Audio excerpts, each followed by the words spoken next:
Salut,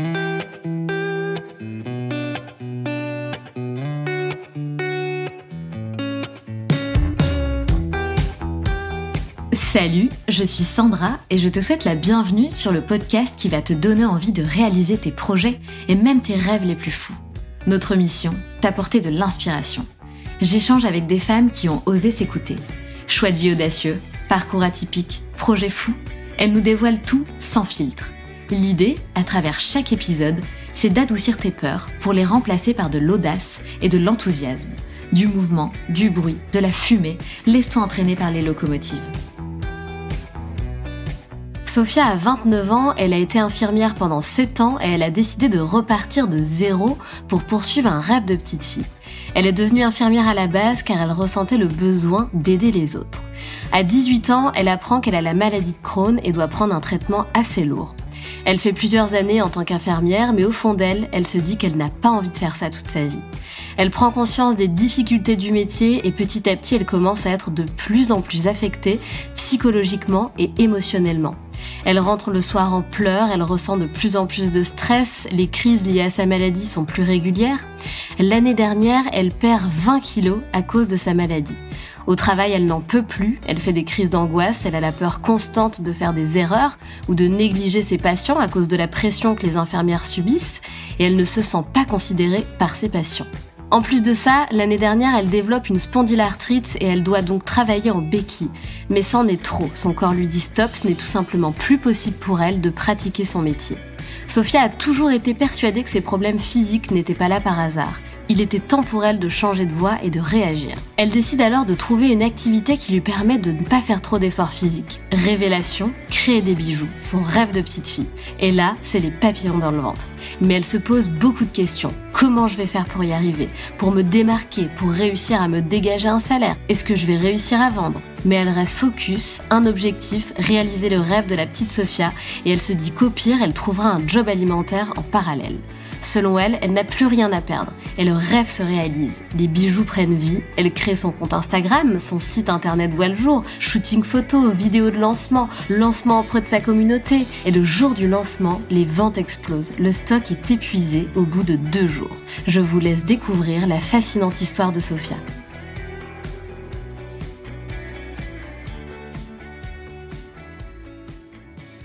Salut Sophia. Salut. Comment tu vas? Ça va et toi? Ça va bien. Tu n'es pas trop stressée, ma petite Sophia? Un petit peu, mais ça va le faire. Mais oui, ça va le faire, ne t'inquiète pas.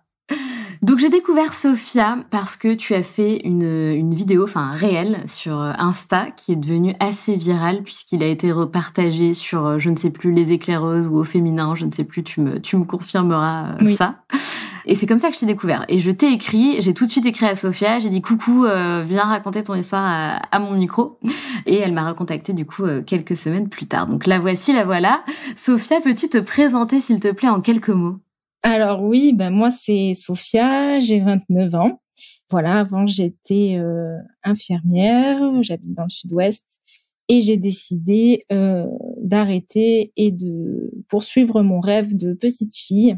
Le chemin a été long, mais aujourd'hui, je suis fière d'avoir coupé un peu mes chaînes qui étaient lourdes et d'avoir créé mon petit rêve de petite fille. Ton grand rêve oui, de c'est petite vrai. fille, je dirais même. C'est vrai. Alors justement, tu vas nous raconter. Donc là, effectivement, t'as carrément fait un virage à 180 degrés. Donc c'est quoi ton histoire, Sophia?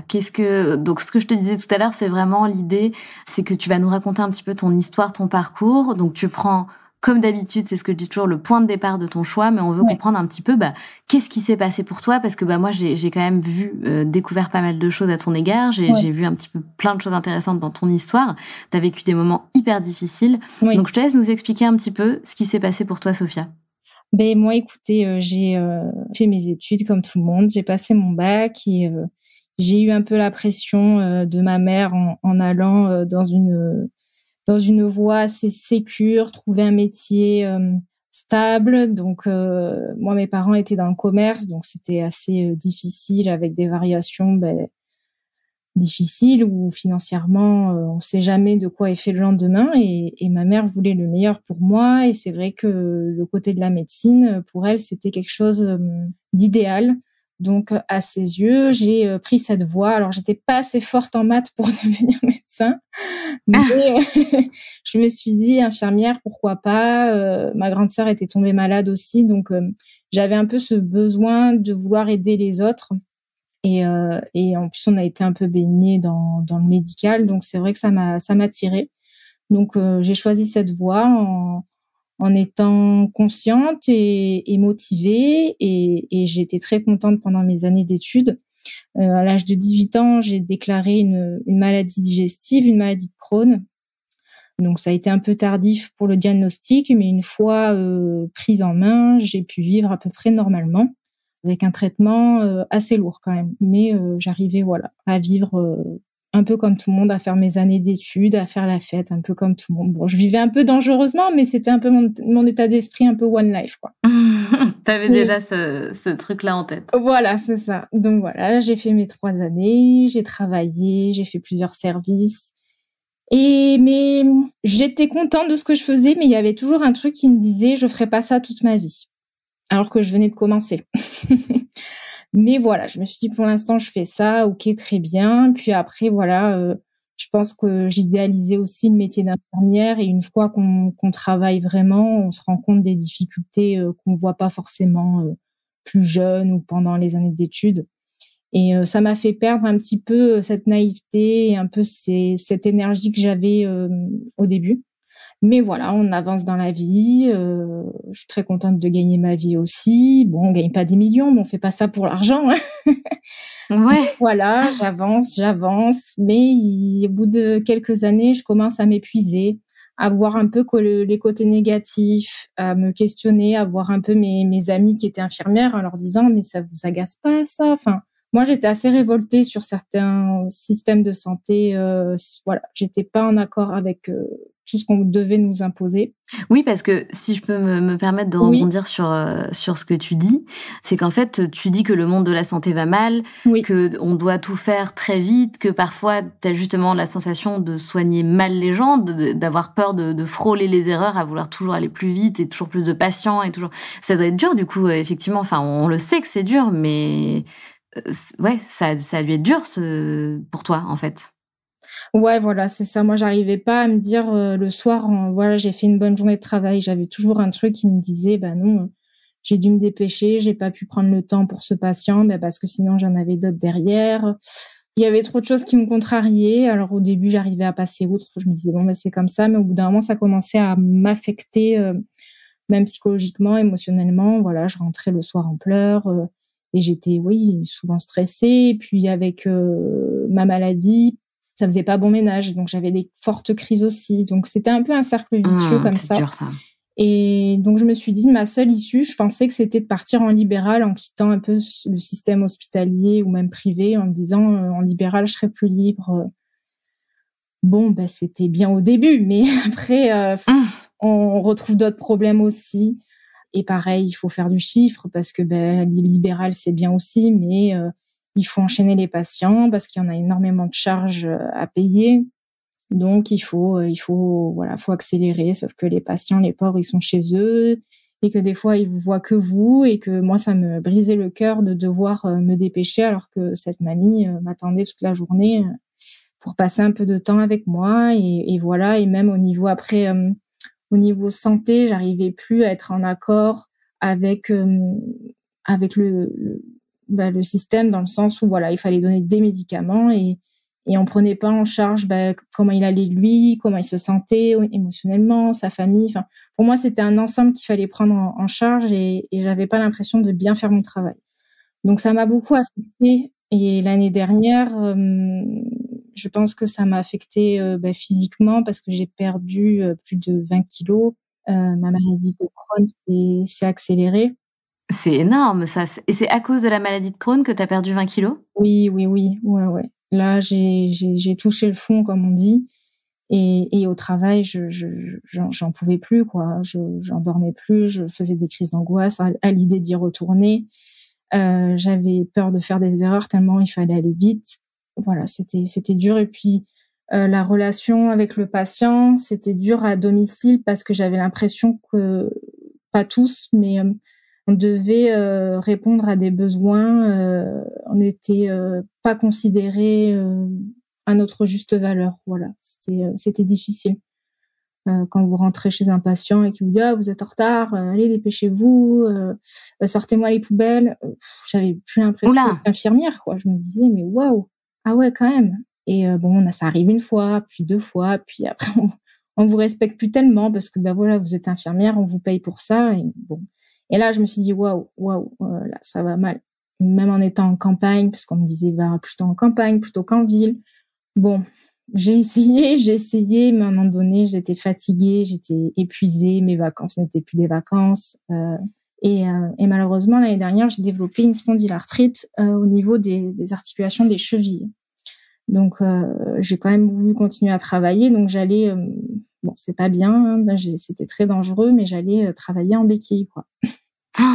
Donc, conduire était compliqué, porter les patients était compliqué. Donc, à un moment donné, je me suis dit, waouh, là, je tiens plus debout. Là, j'avais mal. Je prenais des doses de cheval de médicaments. Et je me disais, non, mais là, ok, moi, je me mets en danger, mais il faut pas que je mette en danger les autres en face. Ils ont rien demandé. Donc, j'ai stoppé, mais en fait, j'ai pas eu le choix. Et je pense que, malheureusement, après coup, si j'avais pas eu ça, je me serais jamais arrêtée. Parce que voilà, j'ai fait des études, pour moi c'était ce que j'avais choisi. Puis voilà, on a la vie à payer, il faut payer son crédit, il faut remplir le frigo. C'était compliqué, donc pour moi c'était pas possible de faire autre chose. Donc voilà, donc là je me suis mis à l'arrêt.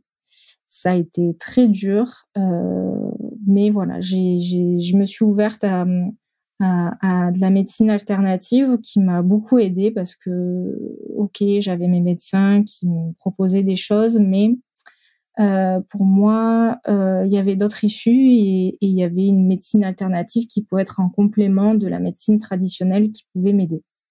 Donc voilà, je me suis ouverte à l'acupuncture, à la chiropraxie et ça m'a permis aussi de m'aider au niveau physique et maladie, mais aussi au niveau émotionnel et intellectuel. Ça m'a permis de me recentrer, de savoir qui j'étais parce que j'avais l'impression d'être perdue. Enfin, j'étais perdue. Je savais plus ce que je voulais, je savais plus ce que je devais être. Enfin, ça a été vraiment un trou noir complet. J'ai remis le pied en tant qu'infirmière parce que je suis assez têtue, hein. Je me dis allez, on repart.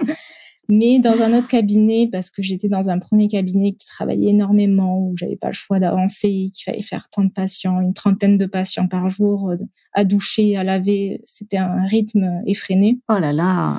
Donc j'ai dit, bon, je vais trouver un autre petit cabinet. Peut-être que c'est ça. Quelque chose de plus tranquille, plus humain. J'ai retenté pendant 2 mois, hein, j'ai essayé. Et j'ai compris que c'était pas forcément l'endroit, le lieu ou une personne particulière, mais que c'était le métier qui me correspondait plus. Donc j'ai quand même tenu bon pendant 2 mois, puis après mes soucis bizarrement revenaient à la charge, mais ma spondylarthrite aux chevilles réaugmentait dès que ça commençait à ruminer dans ma tête. Donc j'ai stoppé en septembre le métier d'infirmière. J'ai dit bon, je me mets en arrêt. On verra ce qu'on verra, mais pour l'instant ma santé avant tout, parce que je savais que si je continuais, j'allais me perdre et que j'allais perdre ma santé, et ça après c'est compliqué à retrouver. Et pendant de longs mois, j'avais toujours cette petite phrase en tête. Plus jeune, je disais même à mes copines, moi j'aurais un magasin de bijoux, j'adore les bijoux. J'étais madame bijoux de toute façon. J'avais tout le temps des bijoux, et en tant qu'infirmière, c'était dur parce que je pouvais pas en porter.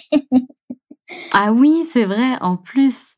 Mais attends, avant de nous spoiler ça, avant de trop en dire, j'aimerais quand même rebondir sur 2-3 choses. Tu dis que, selon toi, les problèmes physiques sont des problèmes de l'âme. Oui, pour moi, une douleur, ça n'arrive pas par hasard. Je suis intimement convaincue, j'ai lu pas mal de bouquins par rapport à ça.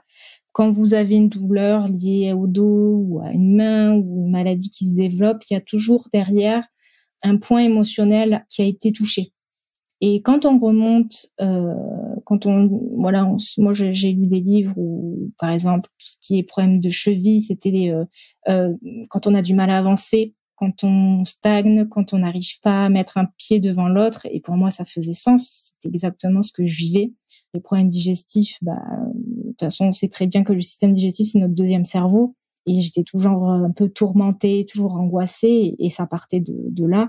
Et je savais que mes problèmes physiques n'étaient pas là par hasard et qu'il fallait que quelque chose bouge, qu'il fallait que je me reconnecte à moi, hein, parce que clairement, j'étais déconnectée, j'étais en pilote automatique. J'avançais, je me levais le matin, hop, on se brosse les dents, on va travailler, on fait tac, tac, tac. Mais j'avais pas cette satisfaction personnelle où je me dis, ah, j'ai fait du bon boulot, ou, ah, j'ai bien aimé ma journée. J'étais vidée. Le soir, je rentrais, je mangeais, je me disais, il faut que je dorme pour avoir un minimum d'énergie pour demain. C'était toujours ça. Et la carotte, c'était bon, je vais travailler, je vais me payer des super vacances, mais mes vacances, mais c'était une angoisse. J'en pleurais, je me disais, mais il faut pas travailler, c'est pas possible. Je repensais à mes patients, enfin, ça me tourmentait vraiment, vraiment, vraiment. Ça m'affectait beaucoup trop. Et même si tu y retournais à chaque fois, tu disais aussi que au fond de toi, donc même si ça te semblait, j'imagine, plus ou moins impossible de sortir de cette voie, tu disais que tu avais une petite voix, en fait, qui te disait que non, Sophia, tu ne feras pas ça de ta vie. Exactement, je le savais dès le début. Hein.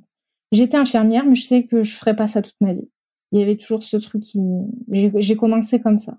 Et quand j'avais des coups durs, je me disais, de toute façon, c'est pas grave, je ferais pas ça toute ma vie. Impossible. Quand je voyais mes collègues qui avaient 50, 55 ans, waouh, je leur disais, mais je vous respecte tellement. Moi, c'est impossible.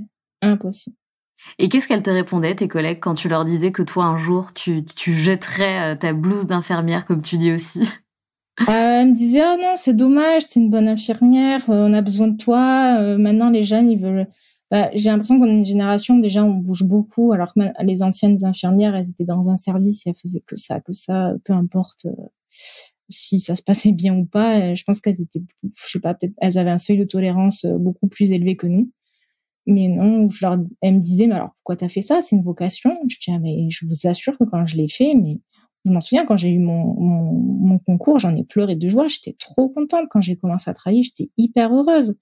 Mais là, je sens que c'est bon. J'ai fait mes 7 ans d'infirmière, c'est bon. Ça va aller. Là, je pense à moi. Je pensais plus, tout le temps aux autres, en me disant, ça manque d'effectifs, donc je vais pas partir. À chaque fois, je faisais toujours passer quelqu'un d'autre avant moi. Peu importe ce qui m'arrivait, même quand j'étais en béquille, que je marchais plus, je me disais, les patients, ils attendent, je peux pas leur faire ça. Ah ouais, c'est dur, c'est hyper dur. C'est triste, en fait. C'est triste parce que, on a tellement besoin de ces métiers-là. Les infirmières sont tellement importantes, comme d'autres métiers d'ailleurs, et c'est vrai qu'il y a un manque de considération et de reconnaissance. Les conditions sont pourries. Enfin, c'est... Il y a un manque de moyens humains. Si on était déjà un peu plus, ça serait moins usant. Mais il y a un manque de moyens humains parce que les conditions sont pourries et parce que manque de reconnaissance, parce que tout ça, quoi. Ben oui, pour moi, clairement, il y a quelque chose à faire pour maintenir les infirmières dans le système de santé, parce que clairement, on est beaucoup à fuir parce qu'on est en train de déchanter et en train de s'épuiser. Si on pouvait avoir un peu plus de moyens pour soigner au mieux les patients, ce serait tellement plus agréable, et je pense que les reconversions seraient peut-être moindres, on se poserait moins de questions, et ça nous permettrait de travailler dans de bonnes conditions, que ça soit pour nous que pour les patients, parce que même les patients le ressentent quand on doit aller vite. Je suis sûre que beaucoup d'infirmiers ont fait des erreurs à cause de ça aussi, donc il y a quelque chose à changer, ça c'est sûr et certain. Mais même là, si on me donnait les meilleures conditions, je pense que il y a quelque chose qui s'est brisé, et je pense que on évolue aussi avec le temps, et on n'est plus la même personne à 20 ans comme à 30, et que ma voix a changé, et que j'ai changé aussi d'état d'esprit, et maintenant je laisse la main à mes collègues et je leur souhaite bon courage surtout. Mais tu vois, c'est fou parce que même moi, si tu veux, j'ai pas mal de clientes qui viennent faire ma formation, la Ouais, Locomotive Academy, qui sont de ce milieu-là, tu vois, parce elles sont pas épanouies et qu'elles ont envie de changer de voie professionnelle, en fait, tout simplement. c'est ça, exactement. Tu disais aussi, quand tu racontes un petit peu ton histoire sur les réseaux, tu parlais de rencontres toxiques que tu avais faites. Est-ce que ces rencontres, tu les as fait dans ton milieu professionnel? Oui. Ah oui. Est-ce que tu veux en parler? Oui, bien sûr. Alors, oui, moi, je suis arrivée, je pense, un peu naïve, pleine de, voilà, on va sauver le monde. J'étais toujours très positive. Et je suis rentrée dans un milieu un peu compliqué. J'ai commencé au bloc opératoire. Donc, il y en a beaucoup qui vous diront c'est super, ou d'autres ah ben non, moi, j'irai jamais là-bas.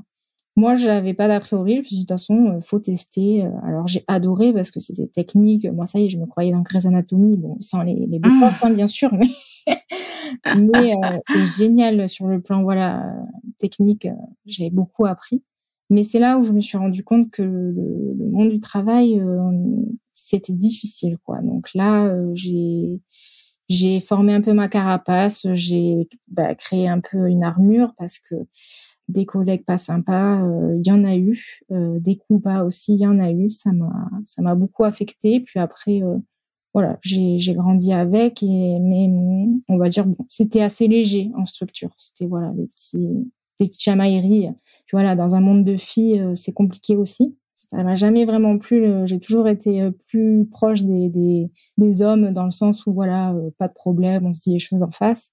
Là, le monde féminin infirmier, c'est compliqué. Mais ma rencontre qui m'a le plus affectée, qui m'a le plus rendu mal, où je pense aussi que mon aggravation de ma maladie de Crohn s'est faite, c'était en libéral avec une collègue avec qui je m'étais associée. Grosse erreur d'ailleurs de s'associer avec une personne qu'on connaît pas forcément rapidement, où voilà, tout était super, très proche de moi dès le début, on s'appelait tout le temps. En fait, c'était dans l'excès. Dans l'excès. Alors, j'avais toujours un truc qui me disait, oh, mais c'est fou d'être aussi gentil, je comprends pas. Ça me paraissait bizarre. Bon, mais j'acceptais. C'est peut-être mon tort aussi. J'ai pas posé de limite. Je disais oui à tout. Voilà, elle avait un petit garçon, moi j'ai pas d'enfant, donc pas de problème. Les mercredis, le week-end, pas de problème. Je fais tout. J'étais toujours de bonne volonté. Je crois que j'ai jamais dit non à quelque chose. Et le peu de fois où j'ai commencé à dire non, mais parce que voilà, j'étais en vacances ou pas chez moi, donc pas possible, un autre visage s'était montré. Bon, ok. Et après, ça a été ouais, comme un peu de harcèlement parce que même en vacances, j'avais 45 000 appels, beaucoup de messages, il fallait que je réponde, des transmissions pendant 3 heures. Enfin, je me sentais tellement oppressée, je faisais des crises d'angoisse au niveau respiratoire. J'avais du mal à respirer la nuit, je suffoquais. Mon compagnon me disait mais qu'est-ce que t'as? Je disais ouvre les fenêtres. Enfin, j'étais toujours angoissée. Qu'est-ce qu'elle va me dire? Pourquoi? Qu'est-ce qu'elle me veut? Qu'est-ce que j'ai pas bien fait? Enfin, elle m'angoissait, elle m'obsédait entre guillemets. Et on était 3 et on a été 2 à partir du coup. Ah ouais, Ouais. d'accord. Elle nous a un peu vampirisé, hein, faut dire ce qui est. Et quand j'ai eu mes problèmes de santé, je me suis dit bon, elle va être là pour moi, je vais avoir un petit message, puis elle va m'aider. Wow, bah non, pas du tout. Pas du tout, du tout, du tout. Ça a été même mon tort d'avoir continué à travailler. J'ai fait n'importe quoi, que j'étais pas de confiance. Dans tous les cas, j'ai pas voulu revenir, mais elle m'a aussi mis dehors. Donc, ça a été un mal pour un bien. Donc, c'est vraiment ce que je dis à mes collègues quand je vois qu'elles s'installent. Faites attention, prenez votre temps. Voilà, faut vraiment connaître les gens, savoir leur manière de travailler. Elle avait une manière spécifique qui ne me correspondait pas, hein. Faire du chiffre, prendre beaucoup de patients, des patients lourds. Pour moi, à 28 ans, l'année dernière, je pouvais pas. Émotionnellement, c'était même dur parce que, voilà, moi, les décès, ça m'affectait. Et j'avais l'impression, voilà, dès le lendemain, remplacé par quelqu'un d'autre, il fallait, comme on dit, show must go on. Mais moi, j'étais, waouh, j'avais du mal, quoi. Voilà, moi, j'avais un tempérament peut-être plus calme, posé. Elle avait fait des urgences. Enfin, voilà, elle était peut-être plus dans le speed. Et moi, j'étais partie en libéral pour vraiment le côté humain et pas pour le côté business, hein, sinon je serais partie dans une voie commerciale dès le début, quoi. Et du coup, ouais, ça a été dur. J'arrivais pas à comprendre ce que j'avais pu faire. J'étais beaucoup je ruminais beaucoup. Je me disais qu'est-ce que j'ai pu faire, pourquoi, peut-être que je suis pas une bonne infirmière. Physiquement, je tenais plus la route. Moins 20 kilos, on perd du muscle. Et en tant qu'infirmière libérale, il faut avoir faut être, comment dire, faut tenir la route, hein, parce que les patients, c'est pas les plus légers, faut les porter, vous êtes seul. Enfin voilà, c'est des journées très très très très chargées. Je commençais à 6h, ma tournée finissait vers 14h, on reprenait vers 16-17h jusqu'à 20-21h quand tout se passait bien. Donc c'est des grosses là, journées. j'arrivais plus à tenir le rythme. J'avais du mal physiquement. Puis après, j'ai eu le Covid. Ça m'a pas aidé non plus, comme tout le monde. Tout le monde l'a eu. Ouais. Et du coup, physiquement, je disais, j'arrive plus. Elle me disait, on rajoute tel patient. Je lui disais non. Et c'était son cabinet. Donc, je devais accepter les ordres. Mais on était quand même collaboratrices, donc je faisais autant d'administratif qu'elle, etc. Donc j'arrivais pas à comprendre et je me suis dit si je suis partie moi en libéral, c'est pas pour me faire commander et pour subir une manière de travail qui me correspondait pas. Donc voilà, j'ai été en arrêt, elle a pas du tout apprécié et elle a monté une autre équipe un peu dans mon dos. Les patients m'ont appelé, mais qu'est-ce qui se passe? Vous revenez plus? Je savais pas. Écoutez, je reviens plus.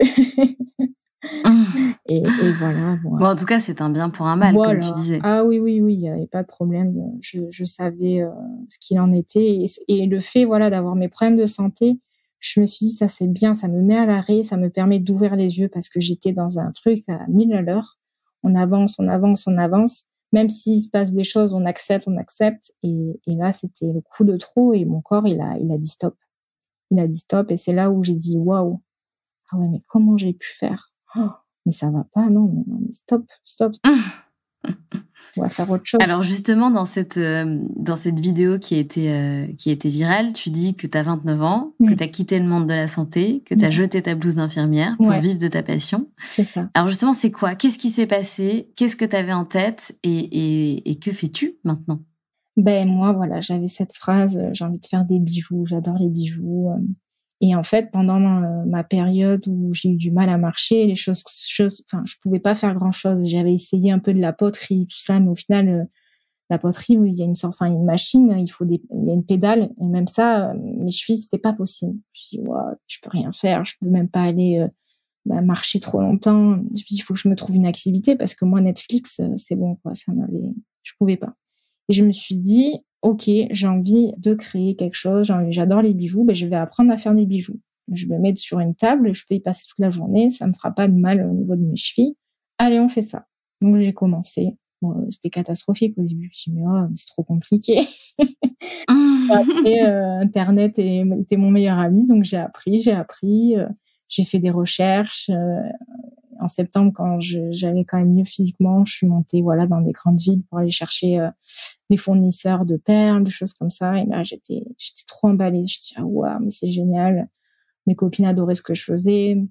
Je me suis dit, mais ça serait génial de faire ça. Alors, j'ai un petit compte Instagram déjà depuis des années où je partageais mes looks, tout ça.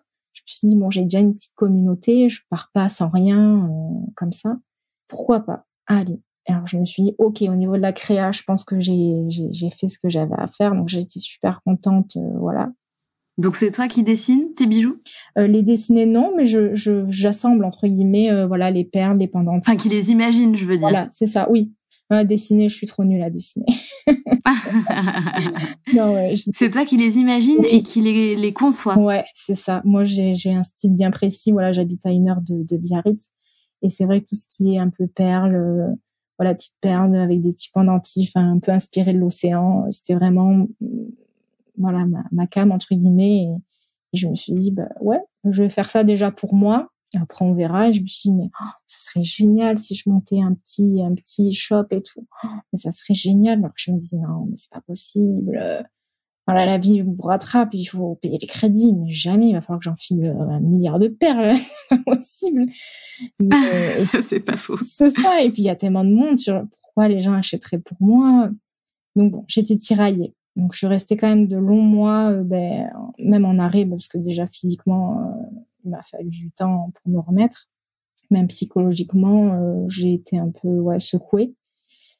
En attendant, j'avais ce projet qui me maintenait vraiment. C'était vraiment ma perche où je me disais, raccroche-toi à ça. T'as envie de faire ça, fais-le, avance, fais des démarches, apprends à créer un site, apprends à faire du SEO, enfin, apprends des choses qui te serviront. Et en fait, j'avais même pas l'impression de travailler parce que j'adorais, vu que c'était vraiment le projet que je voulais faire, j'avais pas l'impression de travailler. C'était vraiment, voilà, chaque jour, je faisais un petit truc, une petite étape et je me disais, OK, je me rapproche de la sortie peut-être de mon lancement de bijoux.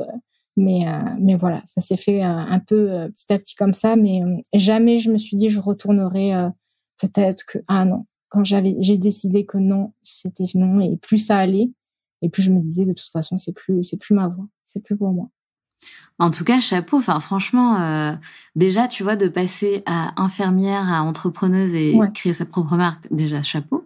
Ensuite, de surmonter la maladie de Crohn, l'autre maladie dont tu as parlé, les conséquences psychologiques, tu vois, la rencontre avec cette personne qui était ton associé qui se termine mal.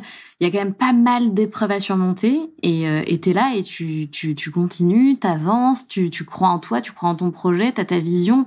C'est quoi ton secret? Qu'est-ce qui a fait que t'avais envie de te défoncer comme ça et d'y croire surtout?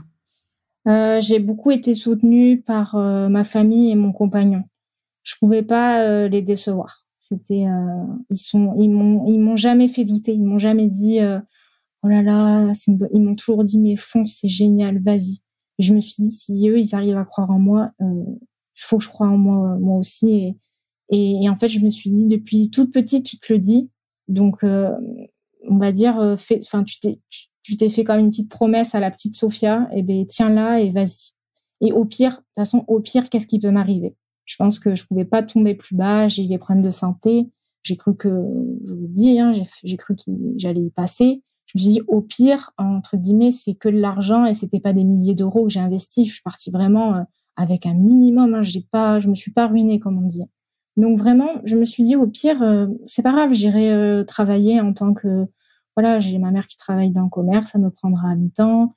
J'irai travailler assise en tant que caissière. Enfin, pour moi déjà il n'y a pas de sous-métier et je me suis dit je trouverai toujours une solution et je ferai tout sauf le métier qui m'a vraiment fait du mal. Donc j'avais rien à perdre, j'avais que à y gagner. Je pouvais pas tomber plus bas. J'avais payé des assurances. Voilà, en tant que libéral, on n'a pas le même système avec la sécurité sociale, tout ça. Quand vous tombez malade, vous avez droit à quasi rien. Et j'avais payé des assurances très très chères pour au cas où s'il m'arrivait quelque chose. Et durant cet arrêt où je pensais que ils allaient m'indemniser, ils ont décidé de me virer. Donc je me suis dit ah ouais, ok. Donc en fait quand j'ai besoin d'eux, ils sont même pas là.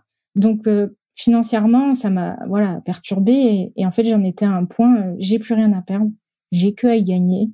J'ai fait mes petites créations, elles sont là devant moi. Soit je les regarde, soit je les lance et je commence à gagner ma vie. Donc vraiment, c'était j'ai rien à perdre, on y va. Et en plus, t'es plutôt douée, c'est-à-dire que t'as fait une vidéo de lancement qui est hyper chouette. Ouais, alors, moi, j'ai plusieurs questions. Ouais. Comment t'as fait? Qui est-ce qui a écrit cette vidéo? Qui est-ce qui l'a réalisée? Alors c'est Jennifer qui travaille, qui est photographe et vidéaste. Elle a un talent mais incroyable. Je l'ai découvert sur les réseaux sociaux via une vidéo que j'ai trouvée aussi incroyable et je l'ai contactée directement en septembre. Je venais à peine de finir mes créations, même pas. Hein. C'était un peu le brouillon encore. Hein. Et en fait, dans ma tête, je me suis dit le jour où je vais lancer ça, j'ai pas envie de le lancer. Je vends des bijoux. J'avais vraiment envie des bijoux, tout le monde en vend, mais mon histoire était pour moi atypique et je voulais qu'on comprenne comment j'en étais arrivée à ça. Du coup, ok, moi j'ai des idées, mais clairement, avec un iPhone et des amis et un compagnon, on fait pas une vidéo de fou. Donc, quand je l'ai vue, je me suis dit, waouh, c'est elle qui va m'aider, c'est sûr. Pour moi, c'était hyper important. Vu que je vais vendre sur Internet, il faut que je fasse quelque chose qui fasse écho aux gens et qui leur donne envie. Et donc, on s'est contacté. Le feeling est super bien passé. Elle est adorable. Elle a un talent incroyable. Je lui ai raconté mon histoire pour qu'elle puisse savoir ce que je voulais. Et on a commencé déjà par un shooting photo, donc le shooting photo incroyable. La vidéo, on l'a fait beaucoup plus tard parce que voilà, on voulait des bonnes conditions météorologiques aussi et on voulait vraiment affiner la chose. Mais c'était vraiment faire comprendre à travers cette vidéo l'émotion.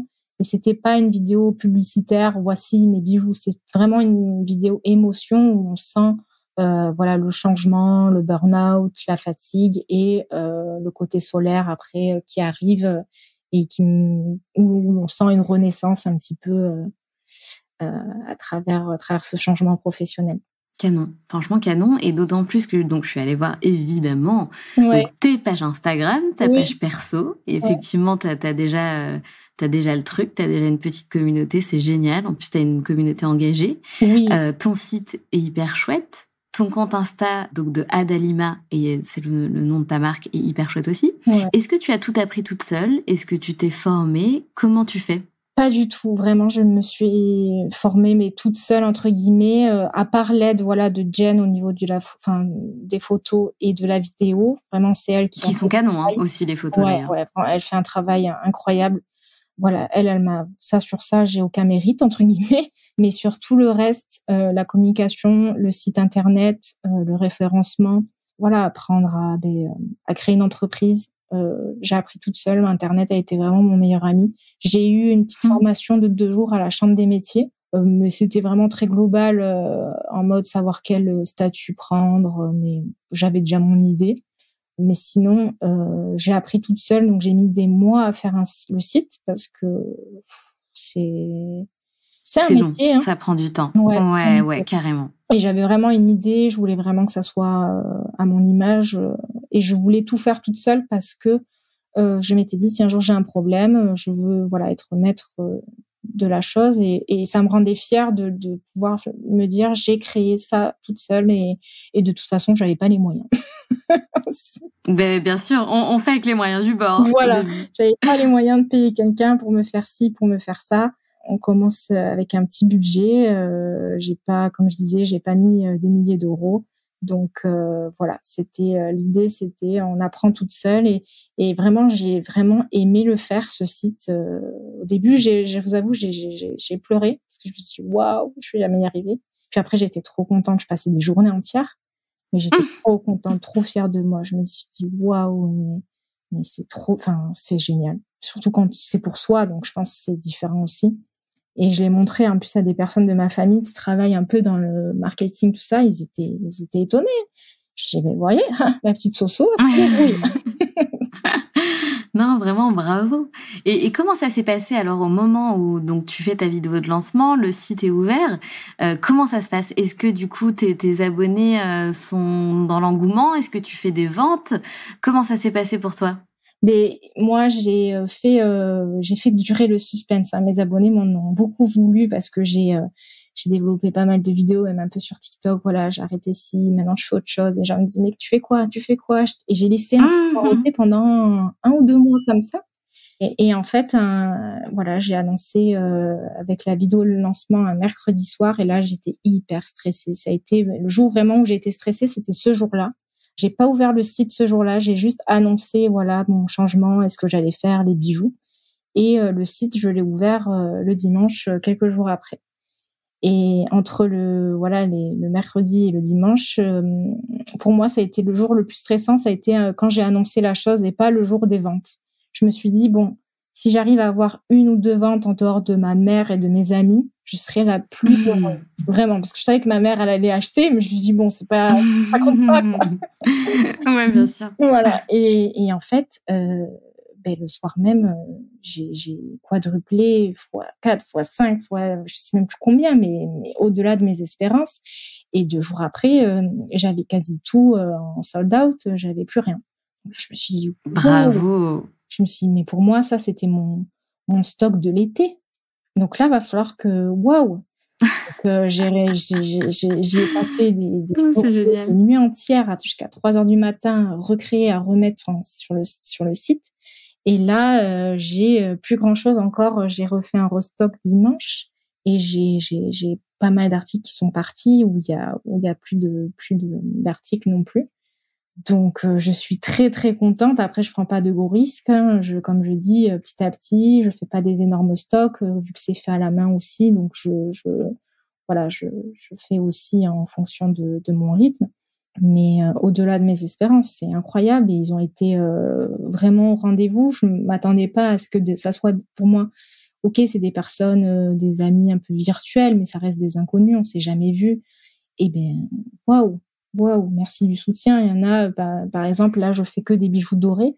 Et j'ai eu des messages. Moi, je ne porte que de l'argenté, mais rien que pour toi, j'ai commandé. Je me suis dit, mais c'est pas possible. C'est trop mignon. Beau. Enfin, j'étais trop touchée. Ouais, j'en ai pleuré. Je me suis dit, mais le matin, je me levais, je me dis, c'est un cauchemar, c'est pas possible. Enfin, un cauchemar, non, c'est un rêve. Non, c'est un rêve. Ouais, c'est un rêve, mais c'est tellement beau que je me disais, ça va peut-être s'arrêter, ou il va y avoir quelque chose. Vous savez, on n'est jamais, on se dit, enfin, ça a été tellement un rêve pendant des mois et que là, ça y est, ça se réalise et en plus, ça se passe bien. Donc, waouh, je suis trop reconnaissante. Je dis merci à l'univers, je sais pas, mais non, c'est incroyable. Merci à toi. Ouais, à toi surtout avec tout le travail que tu as fourni parce que je pense que tu peux en témoigner, ça prend des heures, des jours, des semaines, des mois de concrétiser un projet qui voit le jour, que le système de vente soit en place, que la collection soit prête, les photos, la vidéo, le site, Instagram, la stratégie. C'est énorme. Donc, j'imagine que c'est toi aussi qui fais tes petits colis et qui les envoie. Oui, je fais tout du début à la fin. Non, vraiment, c'est un boulot de dingue. Alors là, depuis, ça va faire 20 jours que c'est sorti à peu près. Mes journées, c'est 8h, 2h du matin. Donc ça. Ah ouais, quand même. Ouais. Entre le site et puis là, je prépare la nouvelle collection. En fait, j'essaye toujours d'avoir un peu un train d'avance. Voilà, développer sur les réseaux, faire des vidéos. C'est vrai que c'est plusieurs métiers en un, en fait. Et je comprends, hein, quand les marques, ils ont plusieurs personnes pour déléguer, mais quand on commence, on peut pas. Donc j'essaye de maintenir et je me dis que grâce à tout ce travail, déjà, je suis vraiment au-delà de mes espérances, donc c'est top et j'espère que l'aventure continuera et qu'elle sera toujours aussi belle. Mais déjà, comme je disais à mon entourage, c'est sorti, c'est en place. Pour moi, déjà, c'est une victoire. C'est énorme. Franchement, bravo, Sophia. Je te tire mon chapeau. Bravo. Et je pense, vu tes ambitions, ton envie, ta motivation et le fait que tu crois en ce projet plus que tout, pour moi, tu vas y arriver et tu mettras les choses en œuvre pour développer et faire grossir ton business, quoi, tout simplement. Ah oui, ça c'est sûr. C'est vraiment mon projet qui me tient à cœur depuis des mois et qui m'a sauvée, en fait. Pour moi, ça m'a sauvée du tourbillon où j'étais. Et voilà, ça m'a permis de sortir la tête de l'eau et de voir toujours cet espoir dès que ça allait pas, dès que j'ai eu des rechutes, hein, parce que c'est le long mois d'arrêt, il y a eu des hauts et des bas et j'avais toujours ce projet en me disant, pense à Dalima, ça, c'est ton projet, ça va avancer. Ça a été, mon moteur et maintenant que c'est en place, je fais tout pour que ça fonctionne et voilà, après que ça reste à taille humaine, hein, parce que le but c'est c'est pas de s'user non plus la santé. Là, je vais un peu me coucher un peu plus tôt, hein, parce que oui, vas-y, step by step, sinon tu vas nous. Exactement, il faut. Prends soin de toi d'abord. Voilà, exactement. Je veux pas, repartir dans une mécanique où je m'épuise. Donc, faut que ça reste du plaisir et voilà. Complètement. Ma chère Sophia, c'était un vrai plaisir de te mettre en lumière à travers le podcast et de te compter parmi nos locomotives parce que tu es une vraie putain de locomotive, on peut le dire. On a un petit rituel dans les locomotives. À chaque fin d'épisode, je pose 3 questions à mes invités, pardon. Ok. Première question, quel était ton rêve de petite fille, Sophia ? Créer ma marque de bijoux. Ah bon ? Mais déjà petite ? Et aussi voir Britney Spears. Mais bon, ça, malheureusement, je pense que ça, c'est mort. Mais oui. Petite, quand j'étais en vacances sur la plage, je faisais des trucs un peu pourris et je les vendais. Je faisais des petits bracelets, mais vraiment horribles, hein, genre limite de cailloux. Ou des pâquerettes, vous savez, enfin, tu sais, les petites pâquerettes qu'on essaye de les vendre déjà. Sur la plage et ma mère m'a attrapé. Arrête de vendre ça, tu demandes pas de l'argent aux gens quand même, ça se fait pas.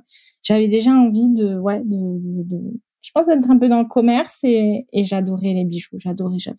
Bon, en tout cas, tu es faite pour ça. Ouais. Deuxième question, est-ce que tu as un mantra dans la vie? Pour moi, mes copines, enfin, ma famille me dirait que je suis un peu one life et j'ai rien à perdre. Ça te va bien. Ouais.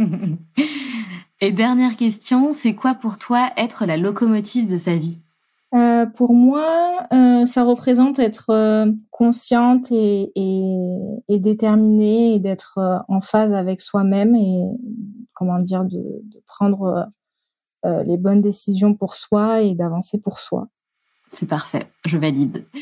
Sophia, je te remercie. Merci beaucoup pour cet échange et je te souhaite beaucoup de succès. Merci à toi, c'était trop chouette. Merci beaucoup Sophia, je te souhaite une très belle continuation et beaucoup de succès avec ce nouveau projet. C'est gentil en tout cas, merci beaucoup à toi.